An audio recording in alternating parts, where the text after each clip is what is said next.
Ikaw na lang ba palagi ang naghahabol sa partner mo? Halos mababaliw ka na sa kakahabol sa kanya dahil sa sobrang mahal na mahal mo siya pero ikaw ay binaliwala na niya. Dahil nararamdaman mo na nag-iba na talaga ang partner mo at hindi mo alam kung anong dahilan, basta nararamdaman mo talaga na nanibago na ang partner mo sa'yo. Kaya gusto mo ba na babaliktad yung sitwasyon na siya na naman ang mababaliw sa kakahabol sa'yo? Pwes gawin itong ritual ngayon mismo at gawin ito na 100% ang paniniwala mo. Pwede ito gawin sa kahit na anong araw o oras na gusto mo.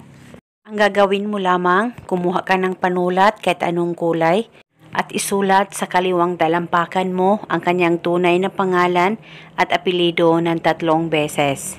At pagkatapos mo na itong masulat, itouch mo muna ang talampakan mo na may nakasulat na pangalan niya, ipikit ang mga mata mo, pakaisipin mo siya ng mabuti at ibulong mo ang spell na ito. Pangalan at apelido, ikaw na naman ang mababaliw sa kakahabol sa akin ngayon. Ibulong mo lamang ito ng 3 beses.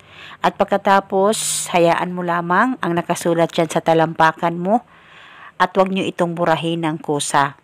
Pwede ito gawin bago ka matulog o di kaya pagkagising mo sa umaga o sa kahit na anong oras na gusto mo. At paniguradong mababaliw talaga sa kakahabol ang partner mo sa'yo. Malayo o malapit man kayong dalawa sa isa't isa. At gawin itong ritual 1 beses sa isang araw sa kahit na anong oras na gusto mo. At depende po sa inyo kung hanggang kailan nyo po gustong gawin ang ritual na ito.